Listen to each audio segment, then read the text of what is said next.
ऊर्जा को जो यांत्रिक ऊर्जा में बदले वो क्या होता है? वो विद्युत मोटर होता है, इलेक्ट्रिक। इसे हम चुंबक क्षेत्र मान लिए और इन दो चुंबक क्षेत्र के अंदर में बीच में कोई एक चालक तार लेते हैं, जिससे मान के एग्जांपल के लिए इसे हमने चालक तार लिया और ये क्या हुआ, दोनों हमारा चुंबक क्षेत्र हुआ। क्या हुआ? ये दोनों चुंबक क्षेत्र हुआ और ये क्या हुआ, एक चालक तार हुआ, कंडक्टर हुआ, जिससे करंट फ्लो कर रहा है। जो लेक्चर है दो टॉपिक को कवर करने वाला है, एक विद्युत मोटर को और इसके साथ साथ एक जनित्र को या विद्युत जनरेटर को। दो टॉपिक को आज संरचना, सबसे बड़ी बात तो संरचना दोनों का सेम ही है, संरचना में कोई डिफरेंस नहीं है। संरचना जो यहाँ पे लिखा हुआ है आपको वहीं पे छाप देना और साथ के साथ साथ एक क्या है, यह आर्मेचर है। क्या है? आर्मेचर है। और यहाँ पर जो आपको ये संरचना दिख रहा है इसे हम लोग विभक्त बोलते हैं। क्या बोलते हैं? यानी कि घूमने की दिशा को बताएगा। तो यह मोटर इसमें कैसे घूमेगा? ऐसे घूमेगा। कैसे घूमेगा? ऐसे घूमेगा। प्यारे साथियों नमस्कार, स्वागत है आपके अपने प्यारा सा YouTube चैनल भारतीय स्टडीज में। तो दोस्तों कैसे हैं आप लोग? आशा करता हूं कि आप सभी बहुत ही बेहतर होंगे, स्वस्थ होंगे, मस्त होंगे और लगातार अपने स्टडी में व्यस्त होंगे। सो दोस्तों इसी तरह हंसते रहिए, मुस्कुराते रहिए और अपने स्टडी को बराबर कंटिन्यू रखिए। तो दोस्तों जैसा कि आज रिपब्लिक डे है और इसके साथ साथ सरस्वती पूजा भी है, तो सबसे पहले फर्स्ट ऑफ ऑल आपको सरस्वती पूजा एवं रिपब्लिक डे की ढेर सारी शुभकामनाएं एवं बधाई। तो दोस्तों आज के इस वीडियो लेक्चर में हम देखने वाले हैं विद्युत मोटर, एक ऐसा टॉपिक जो आपके एग्जाम में पूछने जाने की इस बार संभावना भी है। तो दोस्तों चलिए वीडियो को स्टार्ट करते हैं और देखते हैं कि विद्युत मोटर क्या होता है।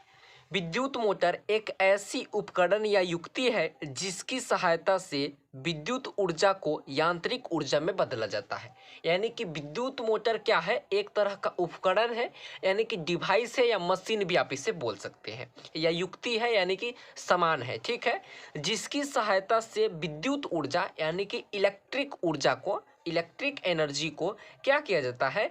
यांत्रिक ऊर्जा में बदला जाता है। यांत्रिक ऊर्जा बोले तो मैकेनिकल एनर्जी। उदाहरण के लिए आप मोटर को लीजिए, तो मोटर में क्या देते हैं हम लोग?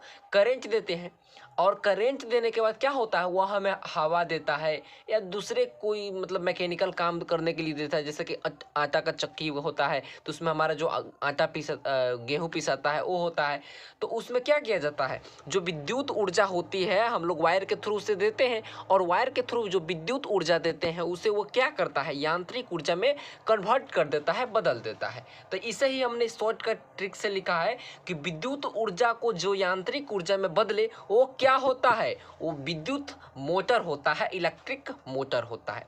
अब देखिए दोस्तों ये कैसे कार्य करता है, इसका सिद्धांत क्या है? जैसे कि किसी भी चीज को वर्क करने के लिए कुछ उसका सिद्धांत होता है जिसको वो फॉलो करता है और उसके अनुसार से वो काम करता है। उसी तरह से जो विद्युत मोटर होता है, जो इलेक्ट्रिक मोटर होता है, उसका सिद्धांत क्या है? जब किसी कुंडली को चुंबकीय क्षेत्र में रखकर उसमें धारा प्रवाहित की जाती है तो कुंडली पर एक बल युग्म कार्य करने लगता है जो कुंडली को उसके अक्ष पर घूमने के लिए प्रेरित करती है। यदि वह कुंडली अपने अक्ष पर घूमने के लिए स्वतंत्र हो तो वह घूमने लगती है। यानी कि यूं कहे कि जो विद्युत मोटर होता है ना, उसका सिद्धांत है विद्युत चुंबकीय प्रेरण। विद्युत चुंबकीय प्रेरण का खोज कौन किए थे पता है आप? माइकल फ्राडे नामक वैज्ञानिक जो थे ना, वही विद्युत चुंबकीय प्रेरण का खोज किए थे। विद्युत चुंबकीय प्रेरण क्या कहता है? क्या कहता है दोस्तों कि जब किसी कुंडली को एक चुंबक क्षेत्र में रखें, जैसे उदाहरण के लिए आप जो दोनों मेरा उंगली है इसे हम चुंबक क्षेत्र मानते हैं, इसे हम चुंबक क्षेत्र मान लिए और इन दो चुंबक क्षेत्र के अंदर में बीच में कोई एक चालक तार लेते हैं, जिससे मान गए एग्जाम्पल के लिए इसे हमने चालक तार लिया और ये क्या हुआ? दोनों हमारा चुंबक क्षेत्र हुआ। क्या हुआ? ये दोनों चुंबक क्षेत्र हुआ और ये क्या हुआ? एक चालक तार हुआ, कंडक्टर हुआ, जिससे करंट फ्लो कर रहा है। और जब इसे हम इसमें रखते हैं तो क्या होता है कि इस चालक तार पर एक बल लगता है जो इसे इधर की ओर भेज सकता है या इसको इधर की ओर भेज सकता है, अंदर भेज सकता है या बाहर भेज सकता है। यानी कि एक बल युग्म कार्य करता है। इसी सिद्धांत पर कौन सा चीज कार्य करता है? कौन कार्य करता है? विद्युत मोटर। और अब ये चीज कौन बताता है कि यह जो है चालक तार इधर भागेगा या इधर भागेगा? तो यह बताता है इसमें प्रवाहित होने वाली धारा, ठीक है। इसका धारा की दिशा यदि बदल दिया जाता है तो यह अंदर की ओर हो जाता है और इसकी धारा की दिशा को यदि बदल दिया जाता है तो यह बाहर की हो जाता है। तो इसके लिए एक वैज्ञानिक थे जिन्होंने यह बताया कि किसी चालक तार पर जो है उसकी धारा की दिशा किधर होगी, यानी कि धारा की दिशा नहीं दोस्तों, उस पर जो बल लगेगा वो किधर होगी, उन्होंने बताया था। उस वैज्ञानिक का नाम था फ्लेमिंग्स। और फ्लेमिंग्स के दो नियम आए थे, फ्लेमिंग्स से वाम हस्त नियम और फ्लेमिंग्स के दक्षिण हस्त नियम, दो नियम आए थे। तो सब बात छोड़िए, सबसे पहली बात यहाँ पर विद्युत मोटर काम कैसे करता है। विद्युत मोटर क्या काम कौन से सिद्धांत पर कार्य करता है, एक ऑब्जेक्टिव के लिए क्वेश्चन बहुत ही इंपॉर्टेंट है कि विद्युत मोटर कौन से सिद्धांत पर कार्य करता है। विद्युत मोटर जो होता है विद्युत चुंबकीय सिद्धांत पर कार्य करती है। क्यों, कैसे कार्य करती है। विद्युत चुंबकीय प्रेरण क्या कहती है कि विद्युत चुंबकीय प्रेरण कहती है कि जब किसी चुंबक क्षेत्र में कोई धारावाही चालक तार को रखते हैं तो उस धारावाही चालक तार पर एक बल कार्य करता है जो उसे आगे की ओर भेज सकता है या बाहर की ओर भेज सकता है। और यदि जो धारावाहिक चालक तार होता है या स्वतंत्र होता है अपने अक्ष पर रोटेट करने के लिए, घूमने के लिए, तो यह घूमने लगता है, इसी सिद्धांत पर कार्य करता है। तो जो आज आपको अगर मौका मिले तो आप एक क्या करिएगा कि आप एक मोटर कोई खोलिएगा जो 12 वोल्ट 10 वोल्ट या 3 वोल्ट का जो मोटर होता है उसे खोलिएगा। खराब होगा 50-60 रुपया, कोई बात नहीं है, उसे खोलिएगा। और खोलने के बाद आप उसमें देखिएगा कि उसका कंस्ट्रक्शन कुछ इस तरह से किया होता है कि उसमें एक दो चुंबक क्षेत्र लगा होता है, दो चुंबक लगा होता है जो एक चुंबक क्षेत्र बनाता है। उसमें सबसे पहली बात क्या लगा होता है, दो चुंबक लगा होता है जो चुंबक क्षेत्र बनाता है। और बीच में कुंडली नुमा जो वायर होता है ना, वायर को एक संरचना पर ऐसे ऐसे करके लपेट दिया जाता है और उसमें जब करंट फ्लो किया जाता है तो यही विद्युत चुंबकीय प्रेरण पर वह कार्य करने लगता है।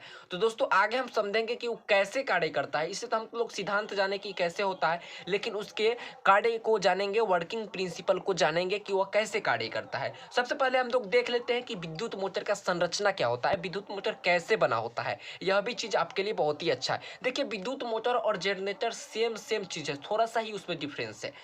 विद्युत मोटर में हम लोग क्या देते हैं, विद्युत ऊर्जा को देते हैं और यांत्रिक ऊर्जा में बदलता है। लेकिन जनरेटर जो होता है, जनित्र जो होता है, यांत्रिक ऊर्जा को विद्युत ऊर्जा में बदलता है। तो आई होप यदि इस वीडियो को आप लोग पूरा देख लेते हैं तो आप आसानी से विद्युत मोटर, विद्युत जनित्र को डील कर सकते हैं। उसे आपको बनाने में, उसका संरचना करने में, उसका सिद्धांत लिखने में और उसकी परिभाषा लिखने में या उसकी कार्यविधि लिखने में किसी भी तरह की कोई परेशानी नहीं होगी। यानी कि आज का जो यह वीडियो लेक्चर है दो टॉपिक को कवर करने वाला है, एक विद्युत मोटर को और इसके साथ साथ एक जनित्र को या विद्युत जनरेटर को। दो टॉपिक को आज का यह वीडियो लेक्चर कवर करने वाला है।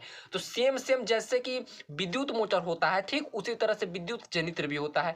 एग्जाम्पल के लिए विद्युत मोटर क्या करता है, विद्युत ऊर्जा को यांत्रिक ऊर्जा में बदलता है, लेकिन विद्युत जनित्र यांत्रिक ऊर्जा को विद्युत ऊर्जा में बदलता है या रासायनिक ऊर्जा को विद्युत ऊर्जा में बदलता है। सिद्धांत यही है, वह भी जो सिद्धांत है उसका भी विद्युत चुंबकीय प्रेरण पे कार्य करता है और यही चीज आपको उसमें भी लिखना है। और संरचना, सबसे बड़ी बात तो संरचना दोनों का सेम ही है, संरचना में कोई डिफरेंस नहीं है। संरचना जो यहाँ पे लिखा हुआ है आपको वहीं पे छाप देना है, इसके लिए कोई आपको परेशान नहीं होने वाली बात है। तो चलिए हम लोग जो ये संरचना देखने वाले हैं, यह दो टॉपिक का संरचना होगा। किसका किसका, एक विद्युत जनित्र होगा यानी कि विद्युत जनरेटर होगा और इसके साथ साथ एक विद्युत मोटर का संरचना होगा।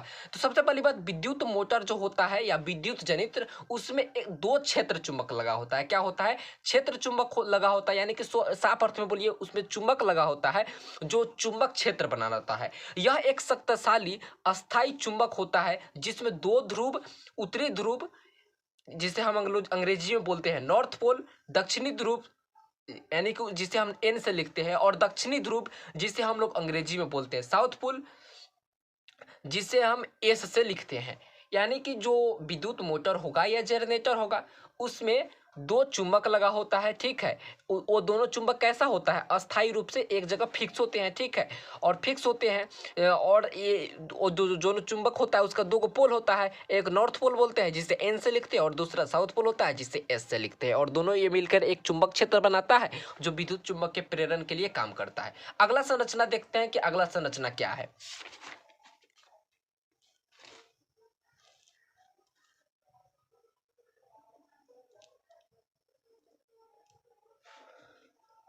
दोस्तों अगला संरचना है आर्मेचर। जैसा कि हमने बताया कि जो चुंबक क्षेत्र होता है उसके अंदर किस चीज को रोटेट किया जाता है, किस चीज को घुमाया जाता है, तो उसके अंदर किसी कॉइल को घुमाया जाता है, कुंडली को घुमाया जाता है। तो जो कुंडली होता है, कुंडली को किसी एक विशेष संरचना पे लपेटा जाता है, उस विशेष संरचना को हम लोग क्या बोलते हैं, आर्मेचर बोलते हैं। यह तांबे के कई फेरों वाली एक कुंडली एबीसीडी होती है जो कि चुंबक के ध्रुवों एन और एस के बीच घूमने के लिए स्वतंत्र होती है, जैसा कि हमने आपको बताया। अगला जो होता है संरचना, अगला जो कंस्ट्रक्शन होता है विद्युत मोटर या जनरेटर का, वो होता है विभक्त वलय।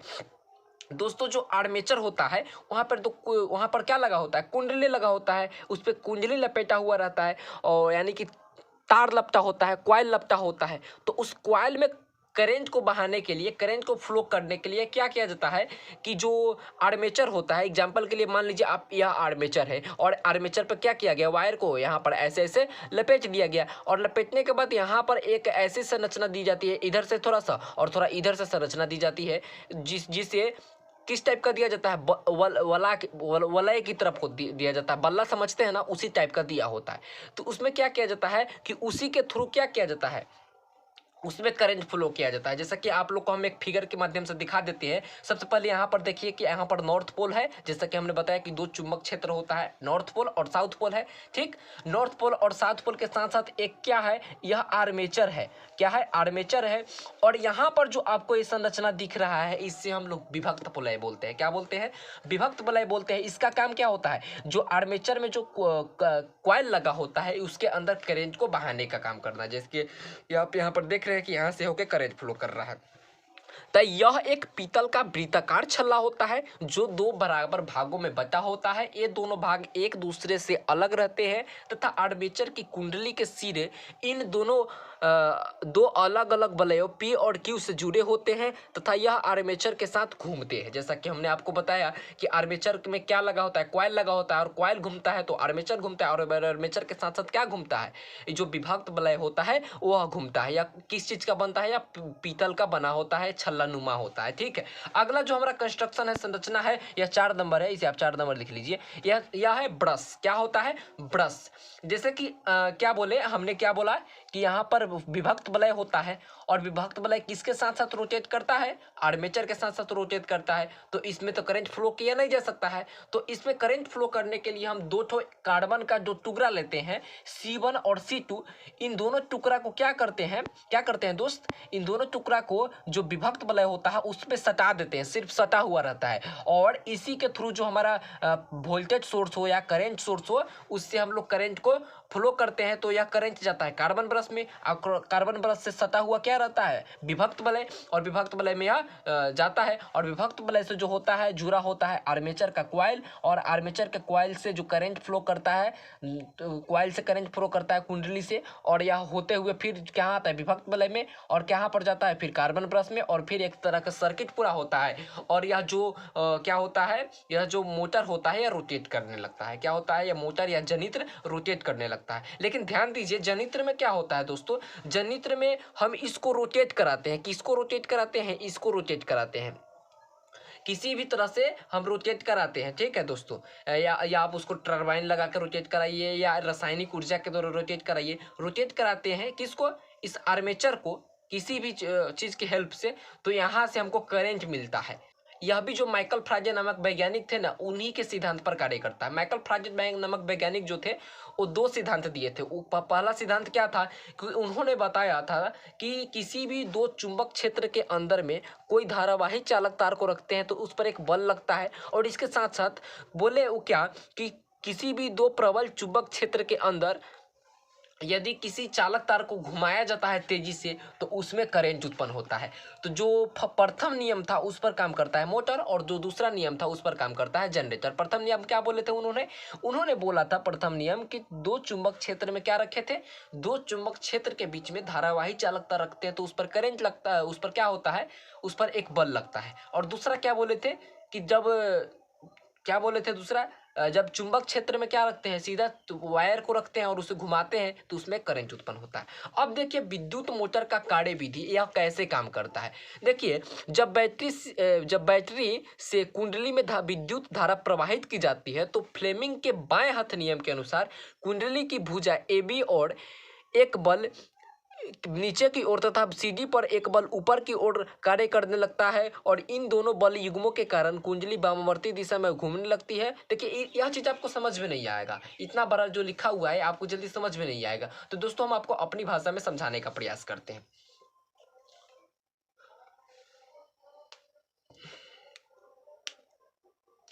तो दोस्तों इसको समझने के लिए हमें सबसे पहले जो फ्लेमिंग्स नामक वैज्ञानिक थे उनके जो दो नियम दिए थे, कौन कौन नियम दिए थे, एक दक्षिण हस्त नियम और एक बाम हस्त नियम। तो दक्षिण हस्त नियम पर जो होता है वो जनित्र काम करता है और बाम हस्त नियम पर जो होता है वो मोटर काम करता है। तो वो बाम हस्त नियम यानी कि बाएं हाथ का नियम वो क्या दिए थे, वो बोले थे कि हम अपने बाएं हाथ के 3 अंगुलियों किसके किस मध्यमा, तर्जनी और अंगूठा को परस्पर एक दूसरे पर 90 डिग्री पर रखे, यानी कि लंबवत इस प्रकार फैलाए कि क्या होगा कि ये जो होगा, ये जो क्या होगा मध्यमा जो होगा, ये धारावाही चालक तार की दिशा को शो करेगा, यानी कि धारा की दिशा को शो करेगा, करंट की दिशा को शो करेगा।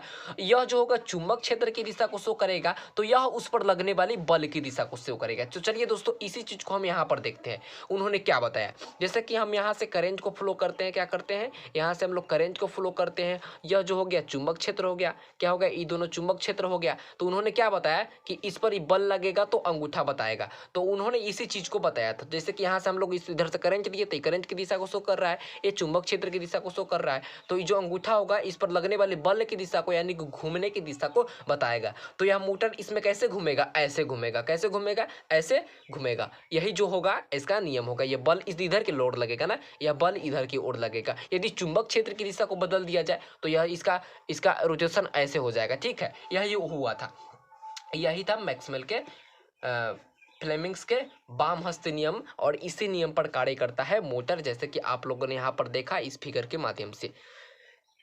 Thank you.